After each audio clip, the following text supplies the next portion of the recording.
Jessica Fletcher. I'm back. Oh, hell no. Hello everyone and welcome back to my channel. In today's video, we are going to be doing a Barbie makeover doll. Woo! I'm going to cream. This series is something I started with my channel a year ago. I take a Barbie playline doll and turn her into something more collector-y. And in today's video, I would like to do a mashup between a playline Barbie and a Barbie collector and make it for a tween market. I hear that's how she died. So in today's video, our tribute doll is going to be none other than Crystal Barbie. Crystal Barbie is one of those most iconic Barbies from the 80s. Whenever you think of 80s Barbie, you think of Crystal Barbie. She just comes to your mind. She was a popular model for Mattel for them to model their fashions. She was glamorous. She was demure. She was everything. She made an entrance into the toy aisle. She's got a point. She's an icon. She's a legend, and she is the moment. But not only does she need to be a tribute doll, she also needs to be sort of playline, because I want her to be able to be transformed and played with, as well as be put on a shelf and be admired. Okay, whatever that means. I wanted to start this project a while ago, but I got sick, and then, work happened, and then I got sick again, and then my family members got sick, and then I went on vacation, and then work. There's just a lot of excuses for me not to work on this project whenever I did. And I'm honestly glad that I worked on it whenever I did, because now I feel better. I feel a lot better, and I was ready to start this project and do a really good job, because at the thought of doing this project whenever I was sick, I was just like, oh, please, I don't even want to see it. I don't need this. My man has 2 jobs. Are you ever like that with your projects? No. Yeah, me too. In this video, I'm going to use the word playline a lot. And to get a better understanding of what I mean by playline, why not look at the doll that we will be tributing today? Crystal Barbie. Crystal Barbie, you're so beautiful. You'll shine at the dance. Here's a new Crystal Barbie doll in a shimmery gown and change-around stole. Ooh, her jewelry sparkles. Ken says, may I have this dance? Crystal Ken dolls sold separately. Ken says you shimmer from head to toe. New Crystal Barbie doll comes with gown and a necklace for you to wear. Ken sold separately. New from Mattel. So you might sit back and ask yourself, what a playline doll is to me, and something that immediately comes to my mind are the 1980s, the superstar era dolls. But as you can see, she's stunning.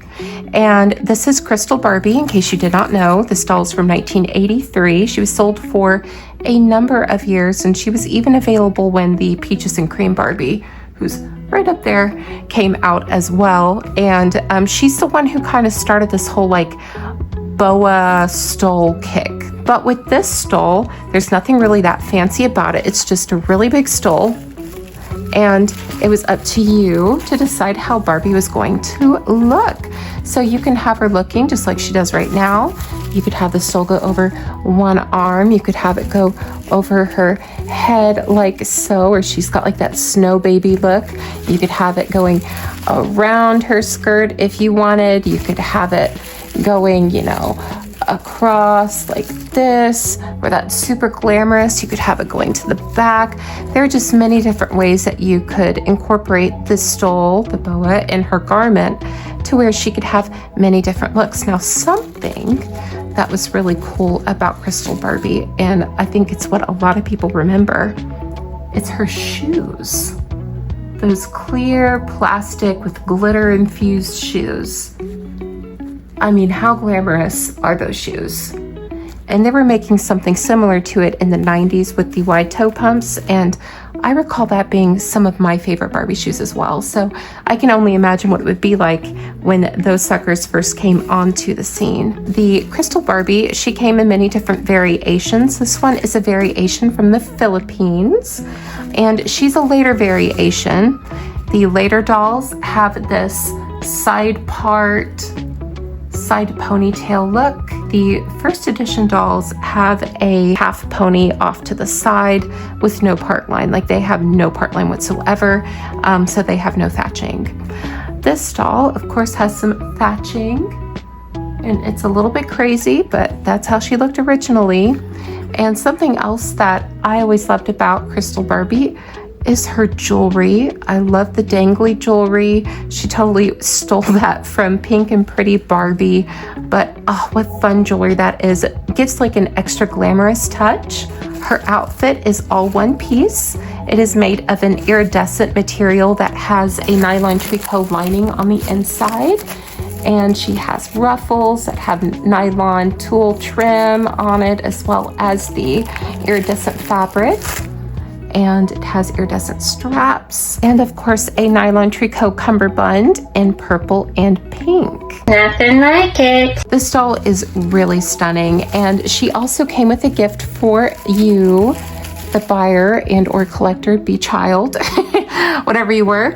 And that was a necklace. Look how cute that necklace is. You've got your Crystal Barbie right there on the necklace. It's all iridescent. She also came with 2 hairbrushes. She came with a hair comb and the typical hairbrush for the time. Here they are being used on Quick Curl Barbie. This hairbrush and comb have really gotten around. Not only did we have a Crystal Barbie, we also had a Crystal Ken, and he is such a lovely Ken doll. He's very underrated. I don't really know why, because I think he's rather handsome with his dark hair and what was a new face at the time.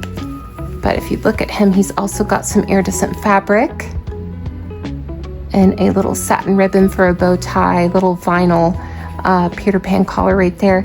Now with Kens, like they were made a little bit more on the cheap side. Like this does not go all the way back, and he has no sleeves. So very clearly he was made just to look like this. You know, like take off the shirt, it really becomes a dickie with a half vest on, but he is super cool. He's a very nice addition. He's a very nice Ken doll. And I love the fact that these older Ken dolls, like they come with these little nylon tricot socks, and I think that's so cute. But another thing too, like his costume is made of some very durable and sturdy fabrics. Like we've got what I would call like this to be a bridal satin for pants. He has a flocked velveteen coat, which is very sturdy, very pretty. A little nylon tricot rosette, as well as real buttons instead of like printed on ones. At the time, Mattel came out with some Barbie fashions that kind of look crystally to me, and here is one of them. This is the first edition Crystal Barbie with that side pony. So pretty. As you can see, she's just so stunning. I love this doll so much. I actually got this doll, this one, mint in the box, so I have her original garment like in another baggie as she's wearing this garment right here. But I got her right before the Barbie movie, and before the Barbie movie it was the perfect time to buy like superstar era Barbies because they were relatively cheap. They were way cheaper than what they are now. And I got her mint in the box for 20 bucks. And then I opened her up, and then after the whole Barbie movie surfaced and everybody was like Barbie crazy for a bit, all of these prices for these classic Barbies that everybody loves like went up really high. So I remember just holding on tight to this Barbie for a bit because I was like, oh my gosh, I'm so lucky to be able to get her, and so happy that I never had to like go through any avenues to try to get like a new looking one. But she is very, very mint. She has her original hair and original hair setting. I don't know. I just love her face, but you can see the differences in face compared to the Philippines doll, which again, this is a high color Philippines, but like look at the differences. This one is Taiwan, this one is Philippines. And what I love about Barbie collecting is that it leaves you, the collector, to really be the deciding factor as to which version is the perfect version for you. I love them both. I think that they both have their own special and unique charm about them. The Taiwan doll, her head is a little bit smaller, whereas the Philippines doll, her head is a little bit larger. But each one, like, they bring their own qualities to the game. They're just some stunning dolls from the past, and I'm super happy to be able to be making a tribute doll to them. It is time to start this project. I finally feel better and I'm super excited to get this thing started. And this is like the final design of like what I'm thinking about. It's going to be very glistening and very glittery. I finally found the right material to do this project with. The cat loves it. The cat loves any material I put down. But I've got like different little satins here. I've got nylon tools around me because I'm gonna need them for like all these ruffles. And I also have what somebody once told me, it was like Mattel grade nylon tricot. I found Mattel grade nylon tricot on Etsy, and then I have stuff that you could have gotten in fabric stores when they were open. This is like today's day and age nylon tricot. So like if you like see the difference, see like this one is much more fine and much more fluffy and floaty, whereas this one is a little bit more loosely woven and it kind of feels like tulle, but super fun, super great materials. And I'm pretty sure that I can get exactly what I'm looking for in this fashion illustration. Now for the body. The body I'm going to be using is a Model Muse Barbie body, and I'm going to use the Odile head mold. Now, initially I wanted to use the Millie head mold, but I'm just going to be honest with you. I personally do not prefer this face mold for really anything as of right now. I think that they've overused it to death. That is so fetch. Gretchen, stop trying to make fetch happen. It's not going to happen. The Odile head mold, to me anyway, just resembles Barbie's essence more than the current Millie mold. And I think it's really just because of the lackluster way that they've been painting a lot of Barbie and her friends' faces recently. Like, there's no soul between those eyes. There's no point in me saying it because she already did. I do have to say, I am quite impressed with the designer Angel Kemp because they can make the Millie face mold look very desirable. The reason why I choose the Model Muse body over and over again is because I'm a child of the early 2000s. I remember when this body came out and I thought it was so glamorous.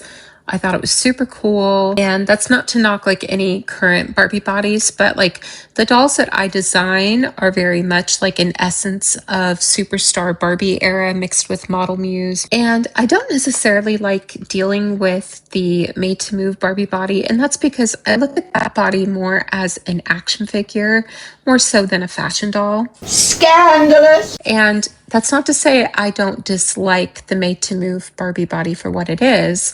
I just don't personally like them for my kinds of designs because the exposed articulation reminds me of Toy Biz action figure bodies that were females. And it just does not give off the fashion zool that I want, if that makes any sense. Yes, and also no. Sneak peek to the shoes. I think these shoes are absolutely perfect. They came with like some rando holiday Barbie that I think I used for another project.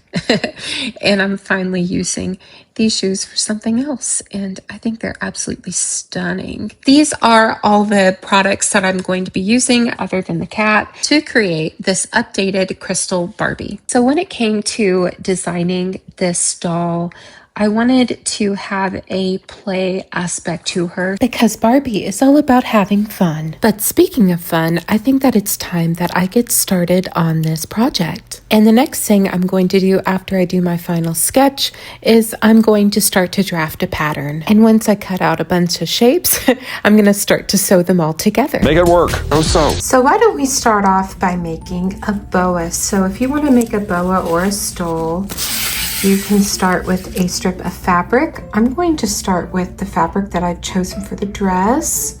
And I'm going to take 2 layers of white nylon tulle. And you can use like anything like in your layers if you want to. I recommend like really light fabric, really light airy fabric that doesn't fray because you want it to be light and airy whenever it's all together. Because too bulky fabric just really won't work. And I'm going to take some pins here and I'm just going to pin it like so. There we go, 1, and just like keep going on down because the fabric, you don't want it to shift and you kind of want it to stay where you placed it originally for best results. So now that I have the fabric pinned together, I'm going to flip it around like that. And I'm going to take some more white nylon tulle and I'm going to put that on the back. Oh, how obsessive. Yes. So now that we have those sides all pinned together, let's go ahead and start sewing. So this is my sewing machine right here. It says brother, but I swear we're not related.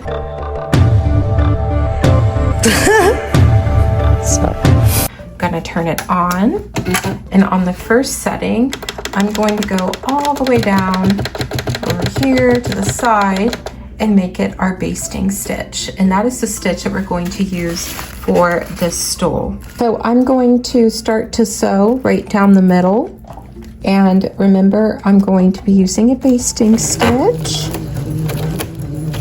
and you can take your time or you can go a little bit faster now that we're using these pins.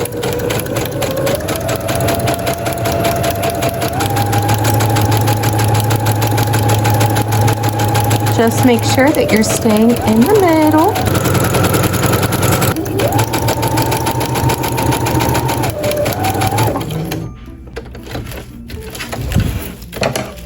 And when we're done, get some long thread and cut it off. Okay, and now we're going to go back to the top. We can go ahead and remove all of our sewing pins that we have on here. And now we can start off by sewing right up at the top, and you want to make sure that you're going really close to what you've just sewn.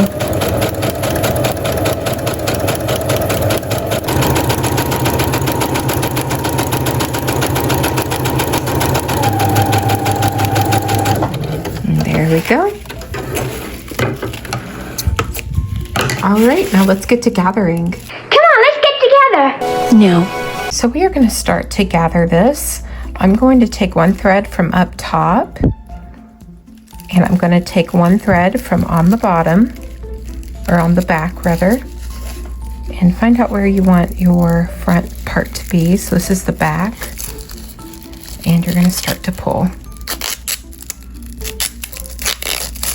And you're going to have to guide it along because thread is not made of steel. Just pulling it together like that, and it creates that pretty little gather.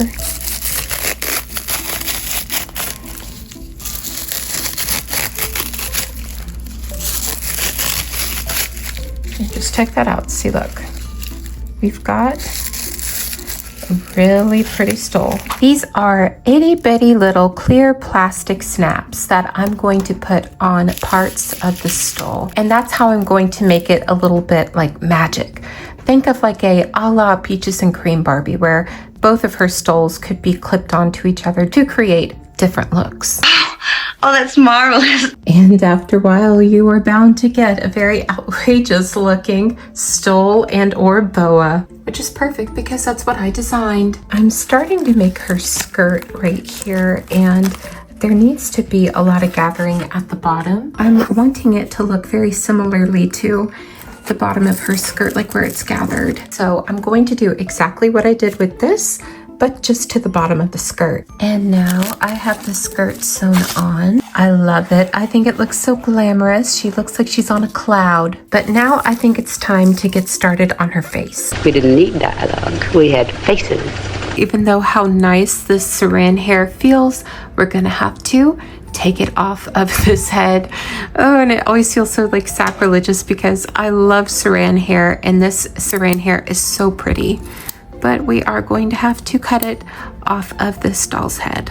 Now the doll has a very nice little buzz cut that glistens in this light, but now it's time to remove it. I'm gonna take a flathead screwdriver and just go into the head and just pluck. As you can see, when you move it around, all that hair does come right out, which is perfect. The most problems or most struggle you might have is like in the middle part of the hair. But the way that newer Barbies are rooted, usually it's pretty easy to not get any vinyl tears in that section of the head anymore.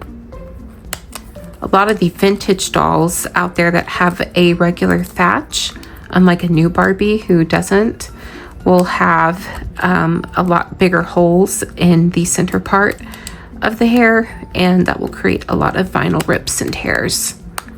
So, but still remain cautious. And now that that's done, we're going to take our tweezers and just pluck out any hair that we have inside this head. And on like closer inspection, like if you look at this, it looks like Mattel is now like burning the saran from the inside of the head, which is pretty clever and pretty smart. So good on them for growing with age. Old maiden. Now that all of her hair is gone, we can see all the paint that we are going to have to remove with some good old-fashioned acetone. So like I said, using some acetone, we are going to remove the face paint and the scalp paint. Yay! I'm gonna pour some in this cute little cup. I'll lay that right there. This is gonna take 5 years, so if you're doing this at home, just have fun with that. 3 weeks later. Many months later. So much later that the old narrator got tired of waiting and they had to hire a new one. It has been 92 years later and I got all of the paint off of her except for in between her teeth, but I'm gonna paint over that anyway, so it's gonna be fine. The paint on the scalp actually is the easiest because it's not UV printed, it's just straight up regular paint. But this is such a good base for any doll. I just love the Odile head mold. It's just so magic to me, but I know there's a lot of people that actually hate it, but it inspires me. It makes me want to be a little bit creative. You're just jealous, Jan. Now I'm going to take some rubbing alcohol and I'm going to douse that on a little cotton bud, and I'm just going to wipe this onto the face. And that's just to clean it.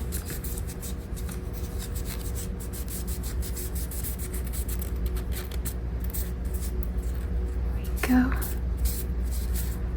Okay, and now we're gonna wait for that to dry. Eventually. Now the head is dry, I'm going to spray some Mr. Super Clear on top of it.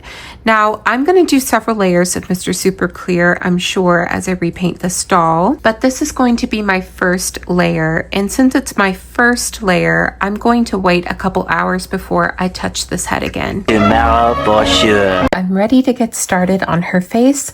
The first layer of Mr. Super Clear is all dry. It's been a few hours or so. I've got a little canister of water beside me and some Q-tips beside me to erase any happy accidents I might have. And I'm going to start off with using some colored pencils to map out her face before I start painting with acrylics.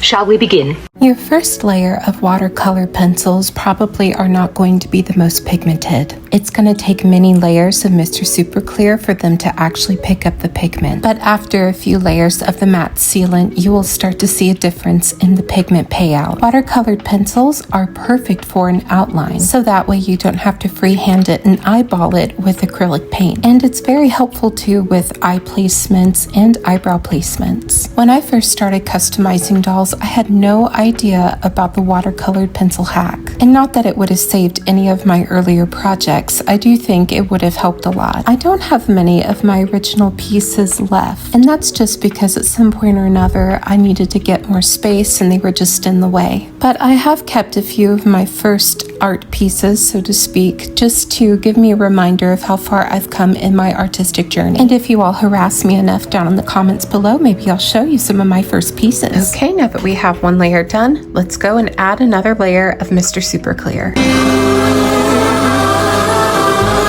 Now I have gotten her face to where I want it as far as the watercolor pencil goes, and we have a final coat of Mr. Super Clear on top. So now we can get started with our acrylic painting. No! Couple rules when painting with acrylic is you always want to dilute it with water. Any water is good to dilute the paint with, and that's just so that it gives a streak-free finish. Another thing too, if you feel comfortable with adding even more Mr. Super Clear layers after that, you can, or you can use something like this satin varnish or matte varnish to go over all of the painted details. More than welcome to do that too. The world is your oyster. If you say so. So I have a wonderful question for all you lovely people out there in the dark or with a light on. I don't know how you watch these videos. I'm kind of wondering what you would like to see next. I have a group of 1950s dolls that need to be restored in their fashion dolls. I'd like to start a new series called the Original Fashion Doll, and I'd be curious to know if you all would even like to see it, because we would be talking about the fashion dolls that led up to Barbie's debut, and then we'll even do like a review of the 1959 Ponytail Barbie, for which I have her original box and most of her original stuff. And that's just so that you could see where America was at the time when Barbie first debuted. I would also like to do some more makeovers, as well as do a bunch of vintage toy reviews. I love doing those. But I love introducing new things on this channel, so just let me know down below what you would be interested in me doing next. I know personally I'm very interested in doing the fashion doll series because it's going to be more like fashion doll history mixed with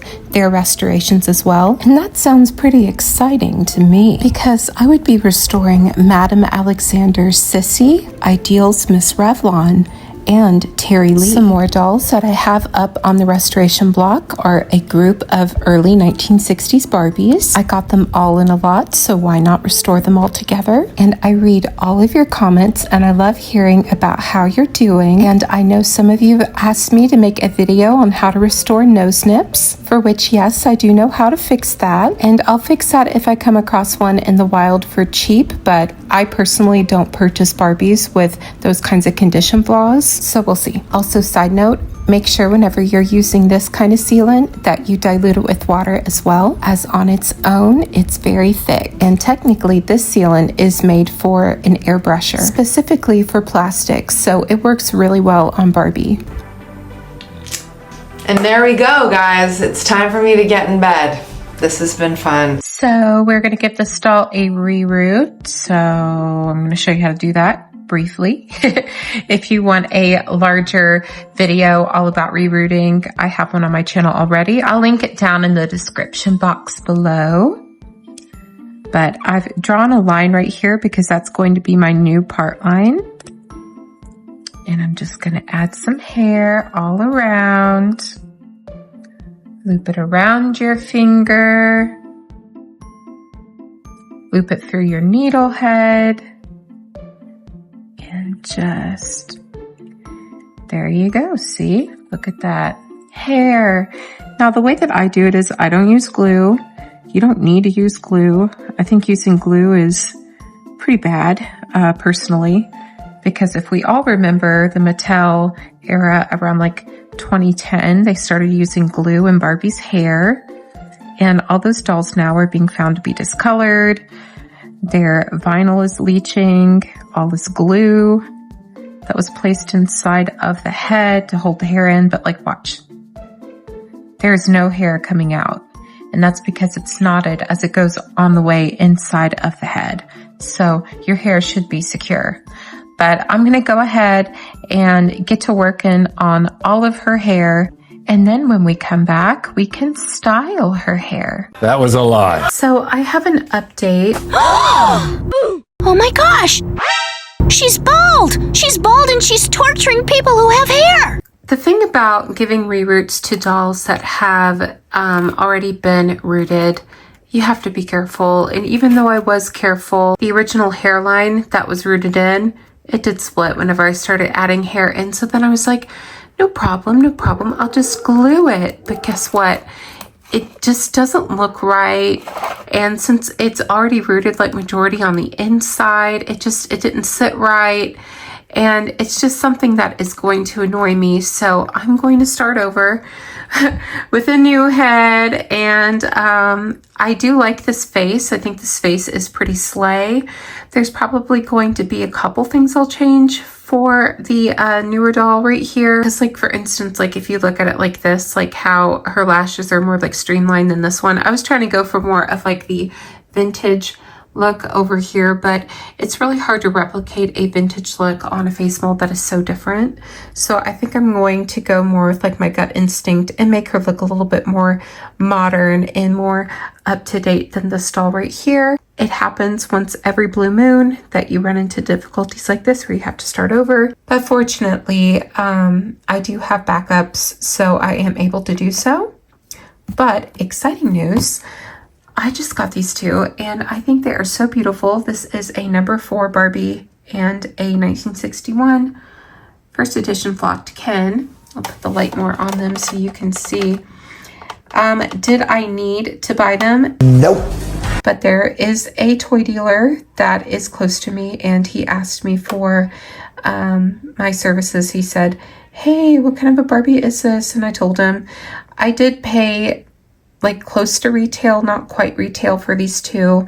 It's probably like the first time I have ever like not tried to haggle with someone over like vintage Barbies. And the reason why I didn't is because like she has everything and she also has like another outfit or two, and he has everything and he's got like an outfit or two, but like look how complete they are, like right down to the stands. And Ken has all his original flocking still. Like he is about as new as you will find him. I did not like I washed them, but that's all I did. Like look at her face. Face is beautiful. And I did reset her hair because it needed it, but it's really gorgeous.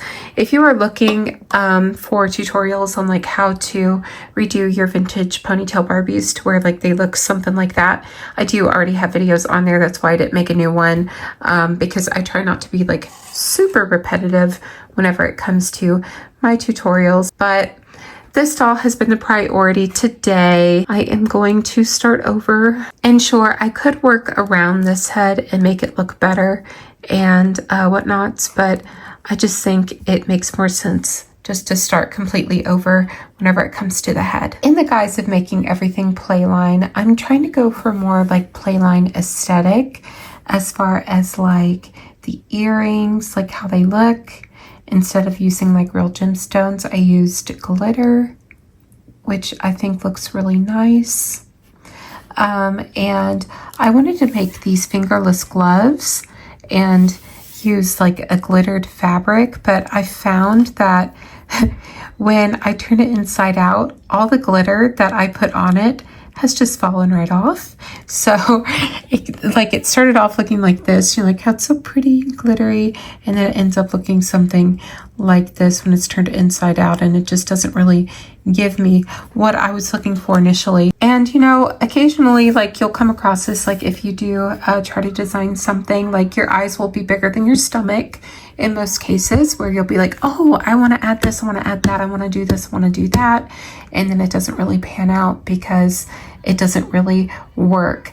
But I'm not going to give up on the fingerless glove idea because I think it actually is still a very good idea. I just need to find a different kind of material to execute it with. And again, like I'm pretty satisfied with how these little earrings look, and I like how they look up against the dress. As you can see, like it's very pretty. I just got the hair off of our replacement head, and I need to take some acetone to it and get rid of the original face paint. But I am really excited to start over and just see like where this project goes. I hope this is the last time I have to start it over. Start again, babe. I have just sealed the doll's face. I mean, look at the difference. I used, of course, this satin varnish, which is very good whenever it comes to the doll's face paint. I would say it's just as good as Mr. Super Clear. I mean, like, look at these faces. They look like they were done by 2 different artists, but it's just like a week's difference, like what it shows you. Like, also, again, like, you see how pretty this one is? Like, look how much this one's been through already. Oh, this poor doll. What the fuck is this? But that's like, it's the trial and error, you know? You have to go through the struggles to find the gold. And to be honest with you, like this head, it is so pretty. So we're gonna have to be extra careful whenever rooting it. But you know, some things happen for a reason, because honestly, I'm more pleased with this head than I am with this one. And it kind of makes me more excited for this project moving forward. And here we have the hair rooted. And I love it, like I love the length. I kind of want to leave it like straight, sleek, and fabulous, because that is just a part of the fun about Barbie's like hair play.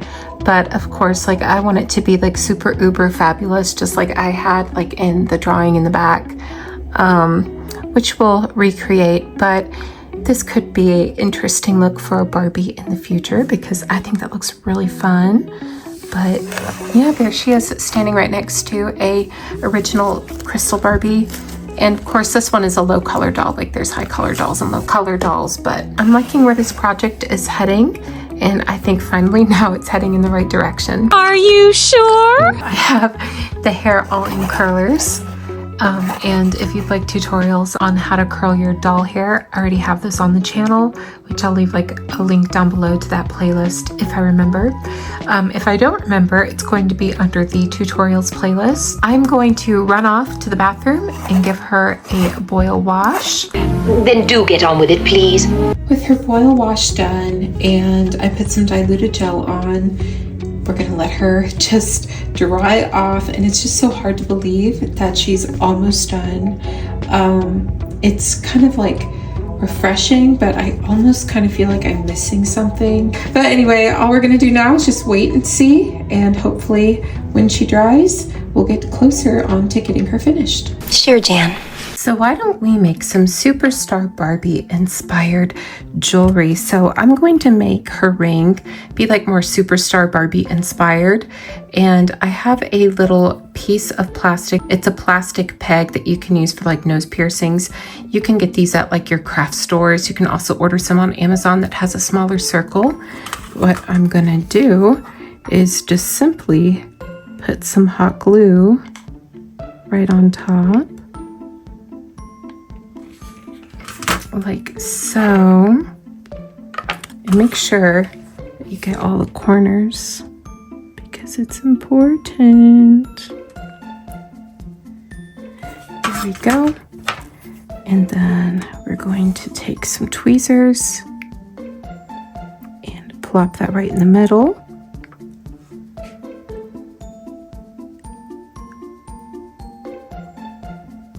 And take it down. And there you go. You have your Superstar Barbie inspired jewelry. And that'll look really nicely on her ring finger. Check that out. Super pretty. And with this being done, all I have to do is brush out her hair, put on her jewelry, and she will finally be ready to go.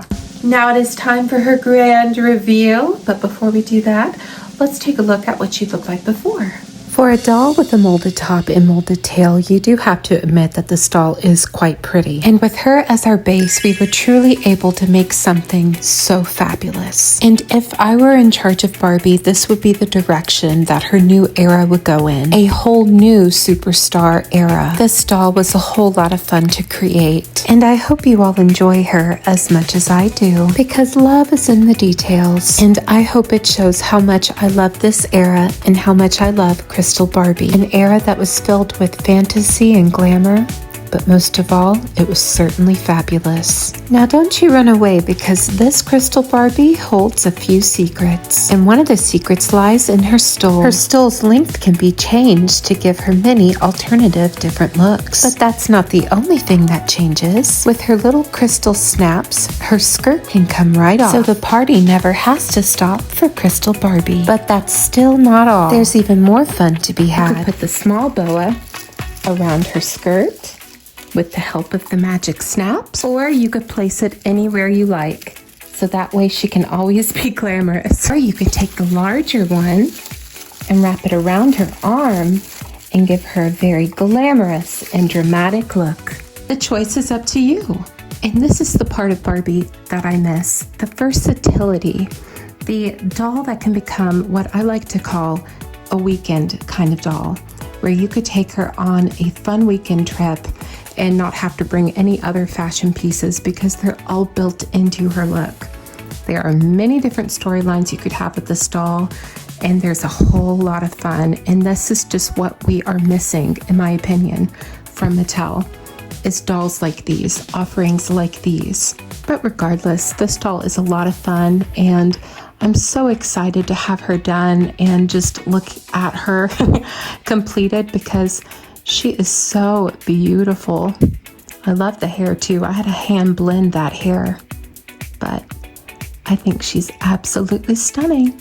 So what do you all think of this new Crystal Barbie? You'll have to let me know down below. I really hope that this inspires you to create your own kind of magic, because the possibilities are endless when we play together. Because we can do anything, right, Barbie? Thank you all so much for watching. If you like this video, leave a like down below, leave a comment, let me know how you're doing. Also, let me know what you think about this project that we did here today. If you all would like to see more videos like this, let me know down below. But anywho, thank you all so much for watching. I hope you all have a fabulous rest of your day. Just remember to love each other, but most importantly, love yourself. Bye-bye.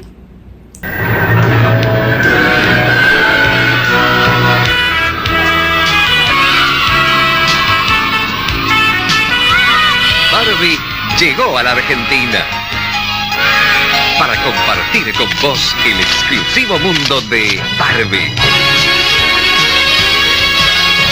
Barbie Cristal, tu amiga más famosa, es de Top Toys.